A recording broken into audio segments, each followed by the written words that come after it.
migrated from India to Australia on a work base, but being into politics is all total different. So our esteemed guest is a councillor for Huntsfordshire Council from Australia.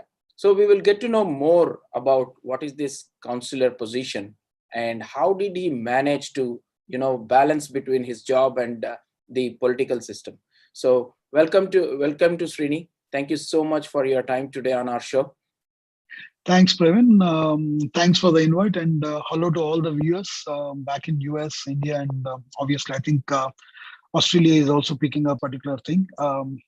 Thank you for everyone who is watching there. Thank you, Srini. Let me introduce Srini in detail. Srini Pilamari, by profession, is an IT entrepreneur. He runs his digital technology and business software business across Australia and New Zealand, active community volunteer for Australia over 2 decades.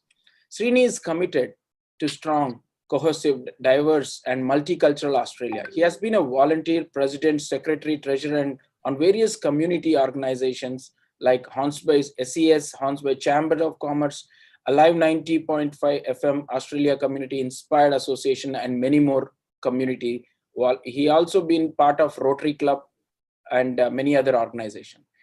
Srini graduated with Bachelor of Engineering in Computer Science, Master of Information System from Central Queensland University. Srini serves as a sponsorship director of West Pennant Hills Cherrybrook Cricket Club and treasurer, director of DSPANZ, digital service provider Australian New Zealand, formerly known as ABSIA, Australian Business Software Industry Association.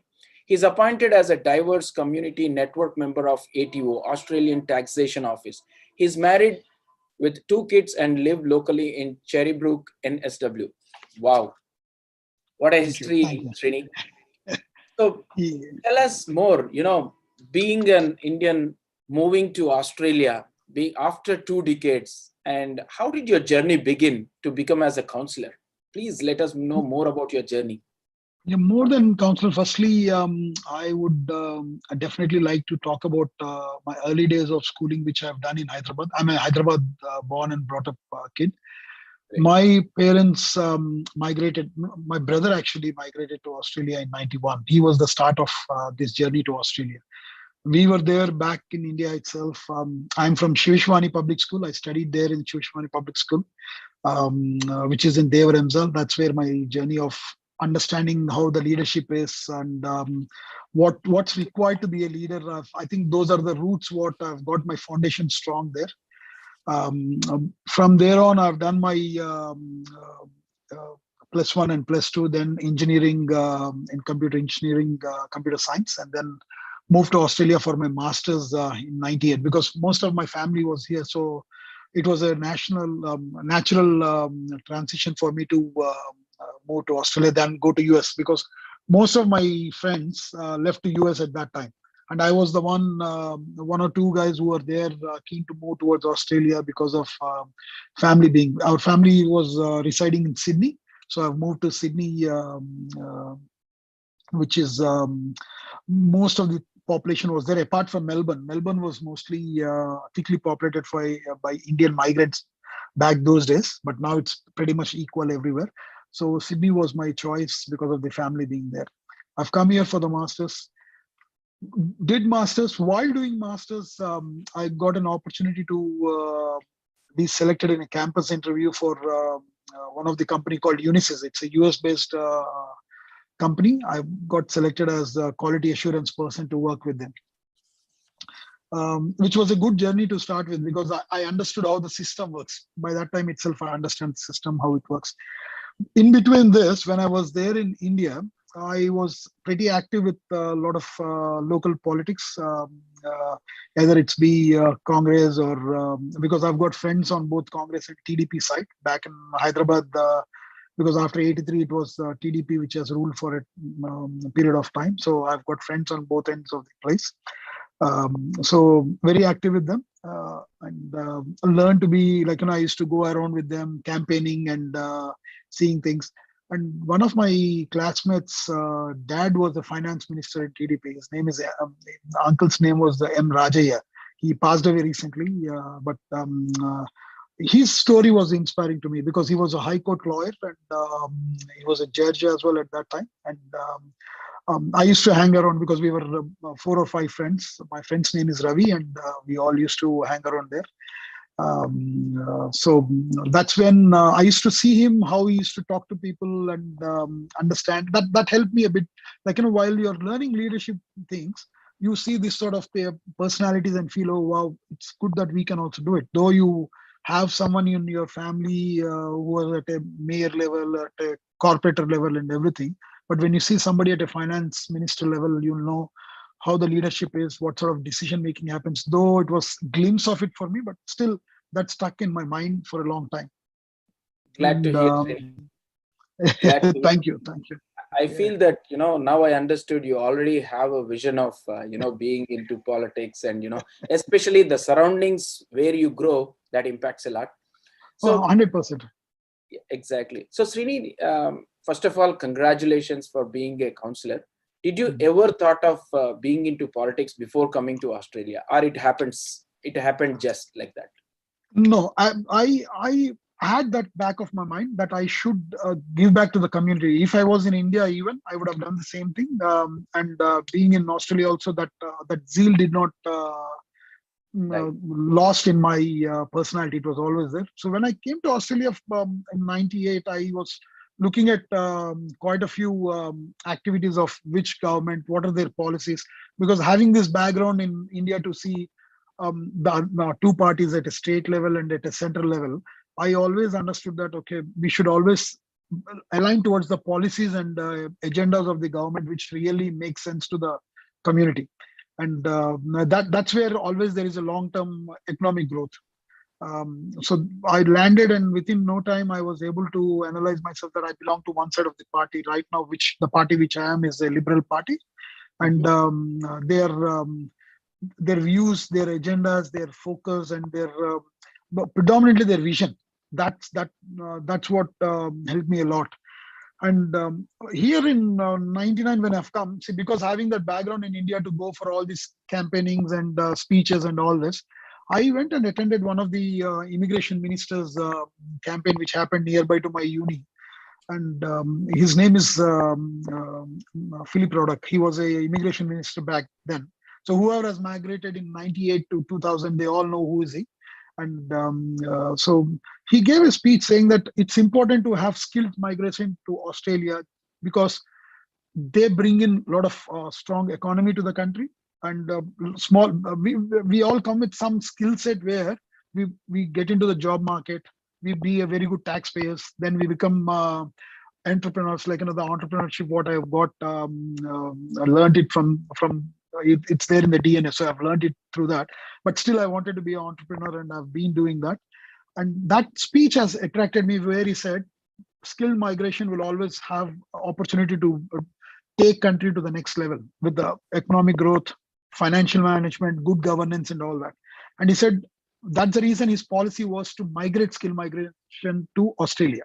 So I'm one of them. And he said 20 years down the line, we never know, they will also be into the public service. That's the words which echoed in me in '99 when I attended his speech back in those days. It's almost 21, 22 years now.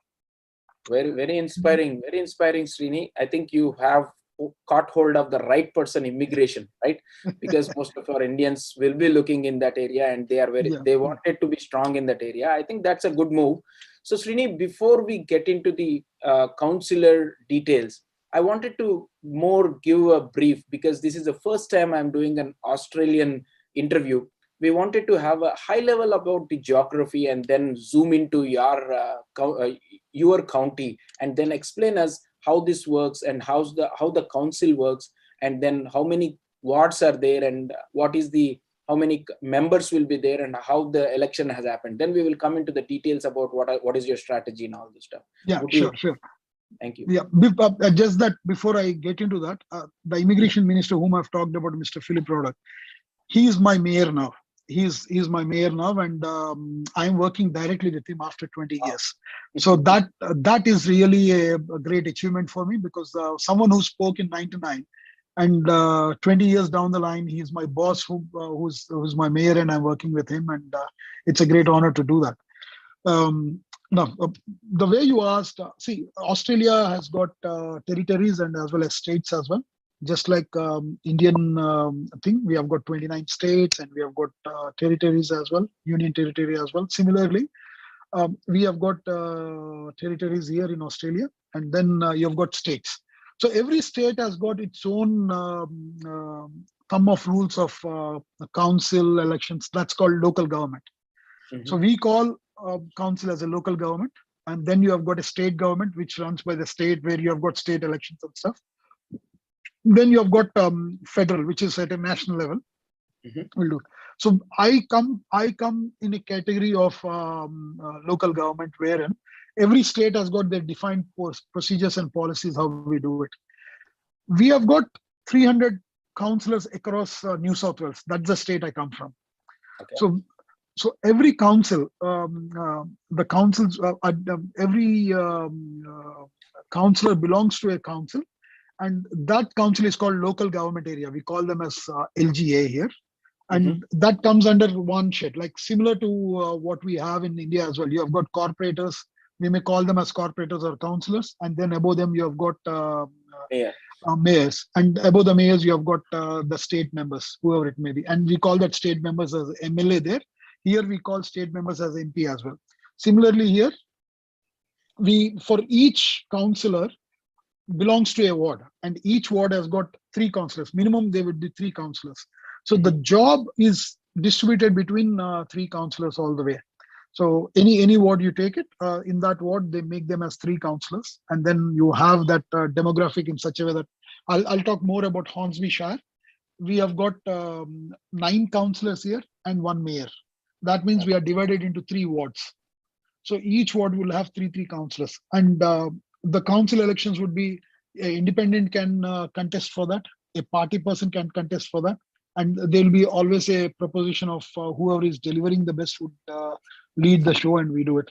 In the Shire Council where I come from, our party, which is Liberal Party, has got the bigger in numbers, because the deliverables, what we commit and what we promise to the local residents, we deliver that on time and on budget. That's the reason we have that goodwill over a period of time which has been built up.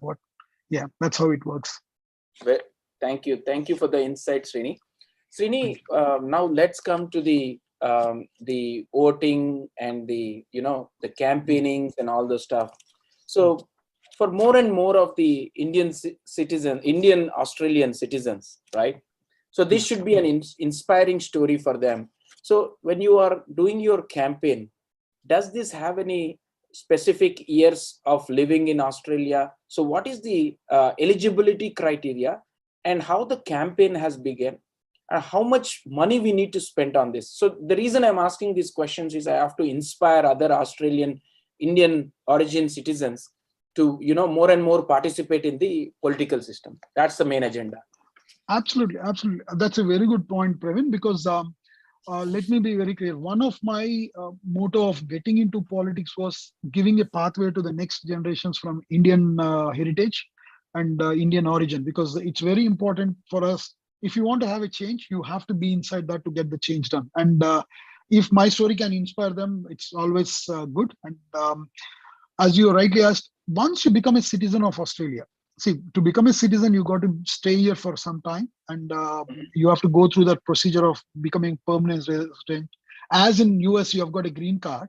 We have got a permanent residency here. You got to be a permanent resident. Then you move on to becoming a citizen. Once Mhm. you become the citizen, you are straight away eligible. The Constitution of Australia says that the moment you are a citizen, you have got all the rights of a person who's living in this country as any other citizen of this country. That's the beauty of the Constitution here. You straight away eligible for that.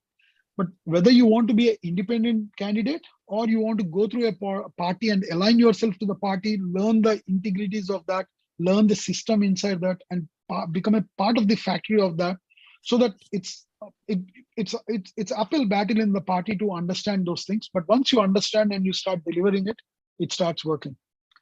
So I would suggest most of our Indian diaspora, both men and women, to have an equal opportunity of getting in, because it is very important for us to have that complete complete diaspora coming in. That's what my intention is. And working in a community organization is very good because you will learn how important it is to be a volunteer and how important it is to understand the locals' work style, and being associated with local volunteer organizations will always help.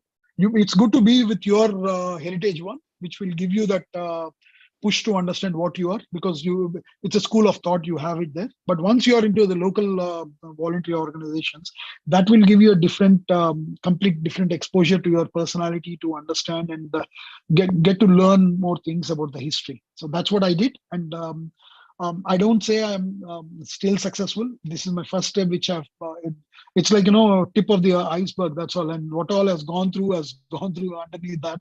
So this 20 years is all the things which have gone through up and downs. And because we have to balance out our family, our job, or we have to have our own home. And we get into all that because you being first migrant, you need to establish your roots strong.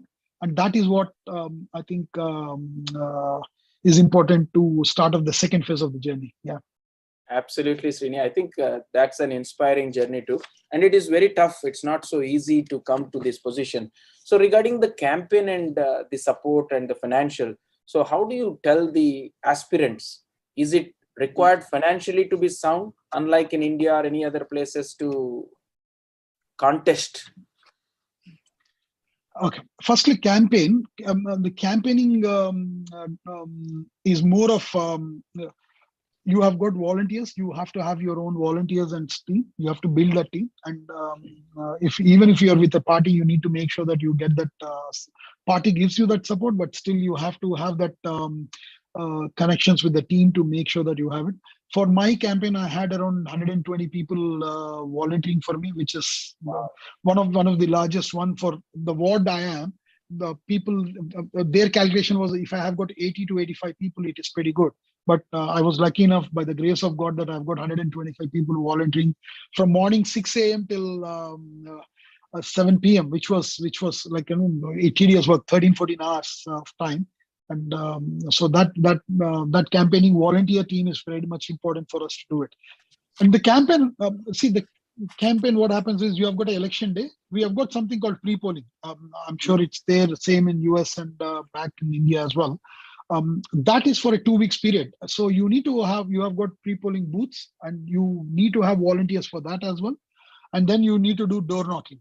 And I think globally, wherever, if you want to be a good executor or a good person who can deliver things, you got to do a door knocking. So you need to go and touch base with every resident where you live. So in my electorate, I have got around 9,000 plus houses. I with my wife, we door knock, and the other volunteers, key volunteers, I was able to door knock almost around 5,000 houses. And we went to each and every house. We have spoken to them.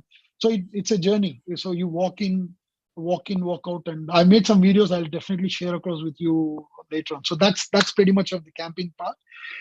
Financially, you don't need too much of finance, but what you need is you do fundraising activities, because if you have got money, you can fund your election by yourself. But most of the parties here and most of the candidates who have nominated, they go through this fundraising activity. So they invite friends and families and some of the dignitaries and known personalities. Like, in my functions, I've got my local and federal MPs coming over, and then I've got some ministers coming over and supporting me at that time, including our premier. Back in India, we say chief minister. We have got premier here. So premier was there to support, and I come from the same electorate as the premier one. So we had those support. His name is Dominic Perite. So, and I've got my treasurer Matt Keen, who was there to support me. So those are the ones who are there to get me through. And one of the key person who was always behind to do those, we have got a national member of parliament.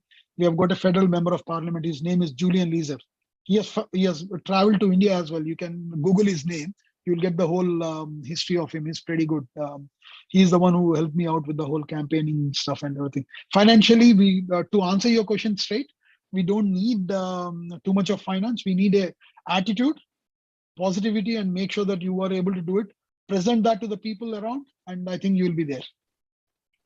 Very great to hear, Srini. I think this is a great experience, and also the viewers can understand the depth of what all we need, right? It's a great story to listen from you. And absolutely, you met the chief minister and many other national and federal leaders as well. It's a great experience to you, Srini. And especially having 100 plus volunteer, I think you are blessed. Definitely, I would say getting those 100%. volunteers is very important. And more than all, how was your family support? Family was good because they know that I was into this journey. Because my grandparents are into this, and but my generation, like my dad and my brothers and they were not keen into political side. And but I went to it. So my mom was initially hesitant. She was like, "Why do we need all this?" Because it's not the same thing. See, she has seen my her father-in-law and father-in-law's father say losing money in politics back in India. She was like, what is it? What is that you're trying to do? Go there and do it. You just 20 years is not that big and of a journey. I don't think you should be jumping in. But when something is destined, we can't change it. And I have a passion. I think if I don't do this, I think I lose my life. Rather, I do this and leave my life. I think you're right, Srini. Passion is very important. More than anything else, your passion drives your goals and vision. So after Absolutely. meeting, very interestingly, I heard about from 9,000 houses, you visited almost 5,000. Yeah. So during this campaign, no matter what, you might have learned the real challenges from the households, right? So Yeah. Yeah. if I were to ask top five, what were Yeah. the top five issues the households faced, and what was your thought at the time after coming home? How did you manage to gist out them and thought in your mind, once I become a counselor, I will do these five things? Yeah, a very good question from you, Praveen. Thanks for asking that. See, while I was doing door knock, we have got different ethnicities, people living here. We have got from Indian ethnicity, we have got from Iraqi, we have got Lebanese, we have got Australian ones, and because we are all Australians, we can't differentiate on that. But the ethnicity where we come from, the heritage where we come from, has a different cultural side of activities which we have to preserve. When I was doing door knocking, a couple of early days of challenges. What I faced was Tamil community wanted a language school in the electorate where I live in, and Mhm. that there was, because we have got a good Tamil community here, good size of population here, and both Sri Lankan Tamils and Indian Tamils, but their language school is slightly different.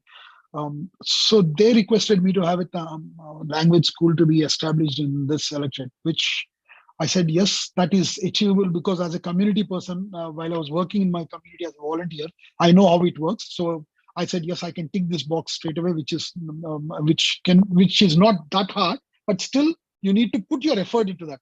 See, all this needs an effort of communicating, talking to them. So that is what the council role is. You are like a bridge between your residents and the council or their problems to address them.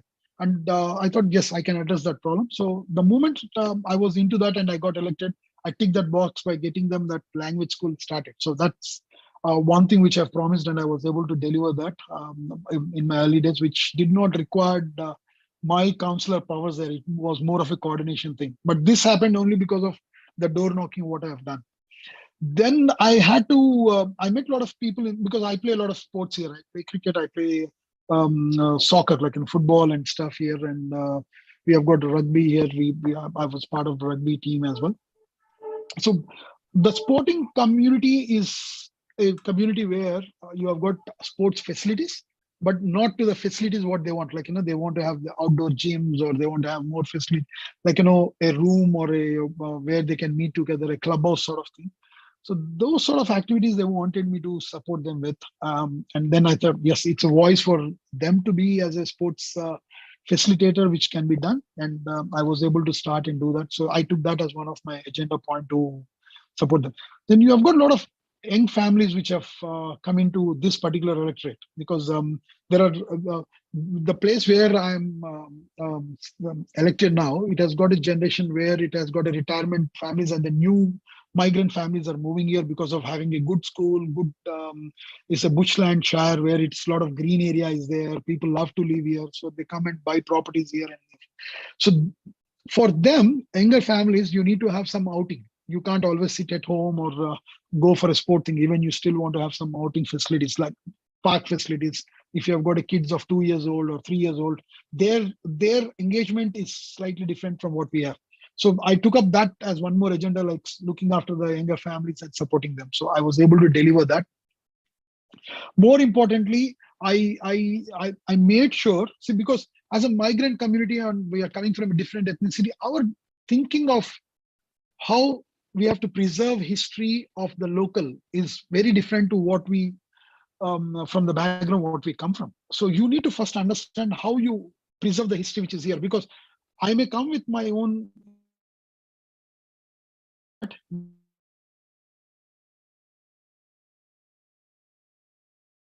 you have to belong to that history.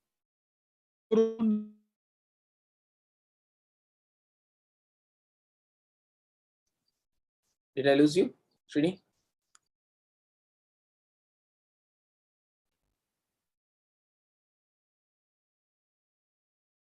Srini? Hello. Yeah, now I'm able to hear you. Can you hear me? Yes, yes. Hello. I'm able to hear you, Srini. I think there is maybe poor internet from your side. Can you hear me? Yes, I am able to hear you now.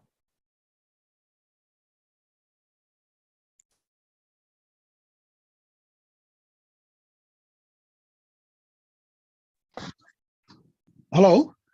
Yes, Srini. Now it's clear. Can you hear me? Oh, good, yes. Good. I'm not sure where I stopped it. So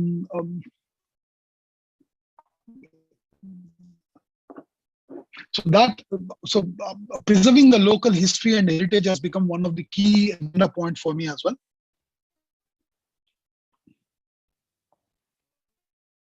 Hello? Yes, Srini. Yeah.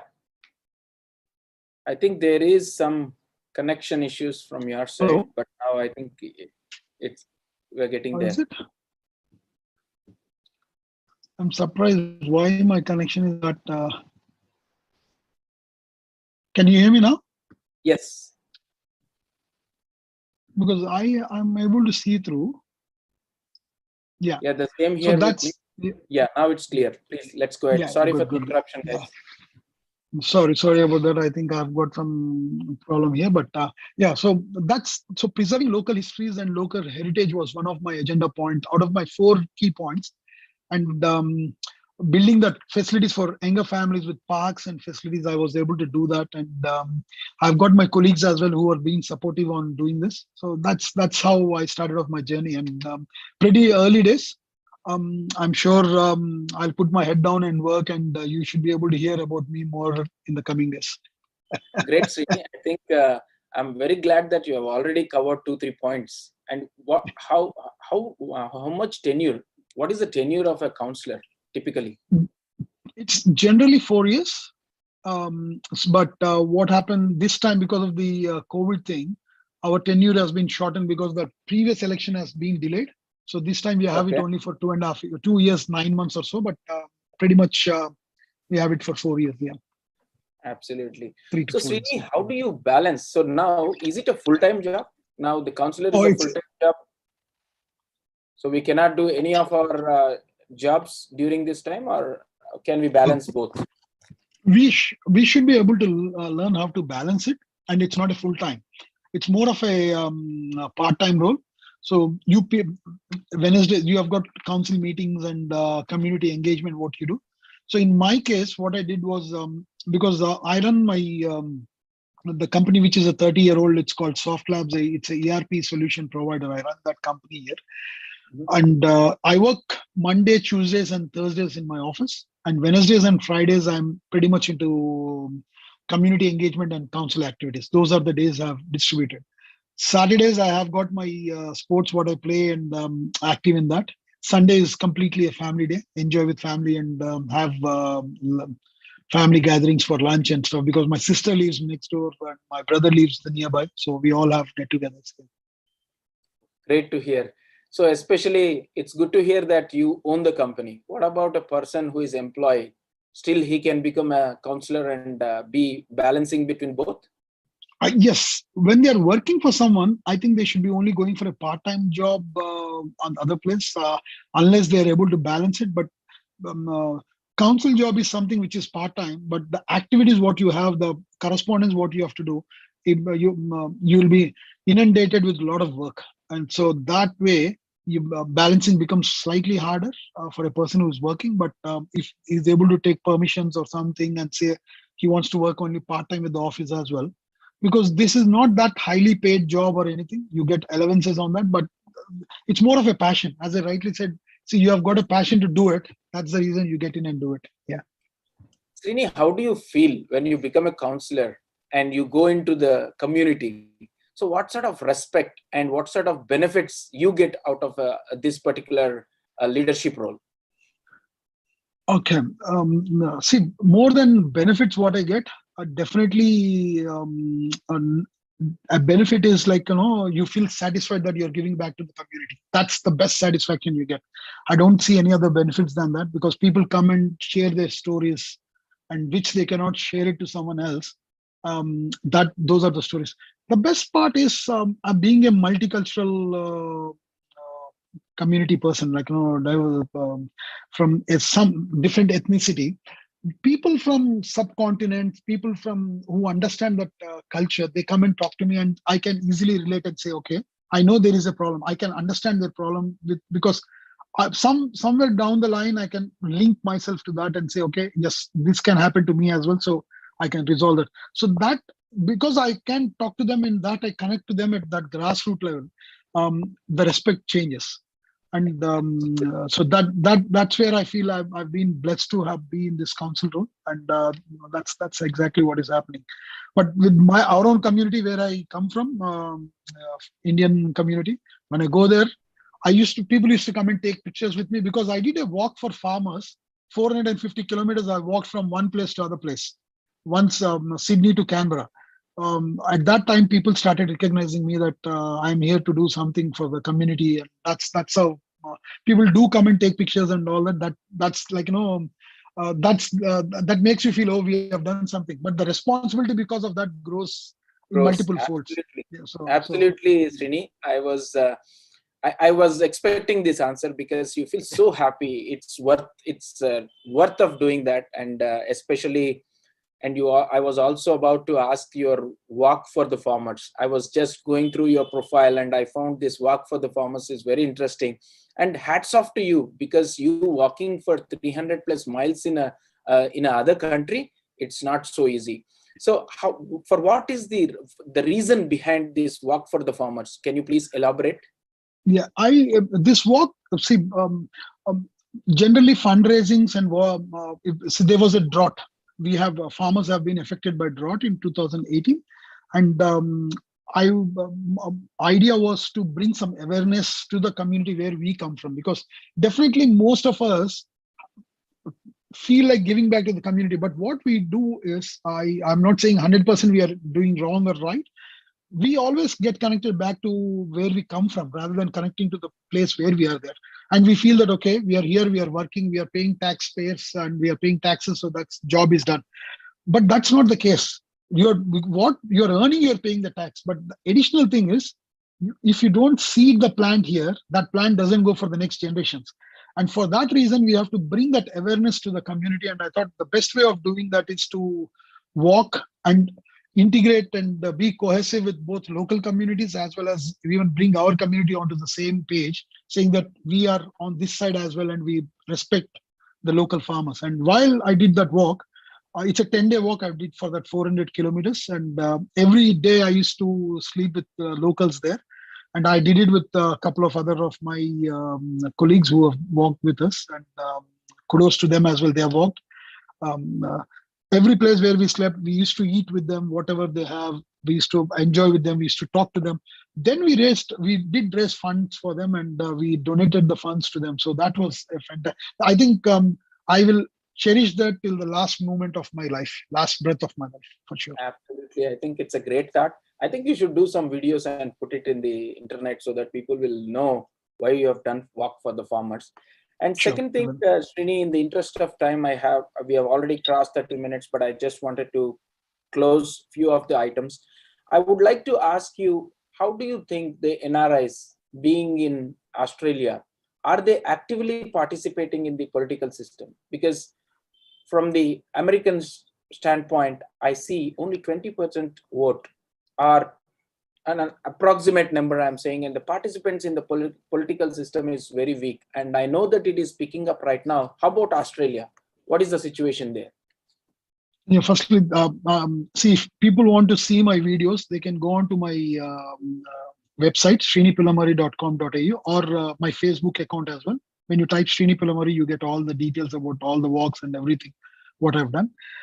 See, Australian population is still a baby. We are still a baby in Australia. We don't have that volume of migrants happening, because only it has started in 2007. We have got big number of volume of migrants coming as students, and then they are trying to settle down their life here as a permanent resident. Then they get into the job, then they buy a property, then they get into citizenship. So there is a phase of time. So everyone goes through that 30 years of phase of time, and then they think about getting in the political arena, because there's no point in getting into that when you don't understand the whole dynamics of how it works. And that's where we have got a gap from the first generation migrant. But second generations who are born here, brought up here, they are all pretty much active and started getting into it. I'm sure in next 10 years time, you will see a lot of migrants, and especially from subcontinent, what we are from, you will see a lot of people getting into politics. Even now we have got opportunities do come, but see, you need to get into the party. You have to serve to the party. Then only you'll raise the cadre, and then based on that cadre, you'll say, okay, I can go as a councillor, I can go as a mayor, I can go as a what you call a member of parliament. That's how it happens. So we're in the early stages, and baby steps have been taken. And I think the best is yet to follow. Absolutely. Srini, my also contribution through this interviews is only motivating people. The reason I'm picking you, whoever is successful in the political system or whoever running for any of the offices, I just wanted to bring them onto the show, especially benefit all the NRIs and also motivate them to be part of the political system. We should have the voice in any country we live for our future generations. So absolutely, you did the right thing, I think. And the last question would be, what is your ultimate goal as a community leader and a political leader? What do you want to achieve? I don't know at this stage, but surely whatever I'm doing, I want to give my 100% to that community, or to that locals where what I'm doing. That's all my ambition is, and I'll be continuing doing that. Thank you. Thank you, Srini, for your wonderful story and your time. So finally, before we close this session, what is your message to the Indian community in Australia or any other country? Indian community, more than that, I would say that Indian diaspora who have become a local citizens or permanent residents, you will have a lot of hardships, but keep your head down, because this is one of the beautiful land. You will get golden opportunities, and when you get it, take it with pride and do it with pride, and stay with confidence all the time. And you always have a help around. Feel free. We are there to help, because we are just one step before you. So we are always there to help. But keep focusing. Get your dreams. They'll come true. Thank you. Thank you. Thank you, Srini. More in the upcoming videos or the shows, I wanted to, interact globally. Like if Srini is a counselor in Australia, how the counselor works in India, how the counselor works in US, UK. So I wanted to do more comparison shows where it gives the different, altogether different politics, different geography, and different dynamics. So this gives an synergy between the countries and know more to the audience. So definitely we'll talk more in future. And also we will work whenever the achievers like you come to India. You should have a red carpet for you. So Thank you. glad. Thank you. Thank you so much for all your hard work, and for your family as well. We wish you all the best in your future endeavors, and thank you, and have a great day. Thank you. Thank you to you all. Thank you, viewers. Thanks for listening to me. Bye now.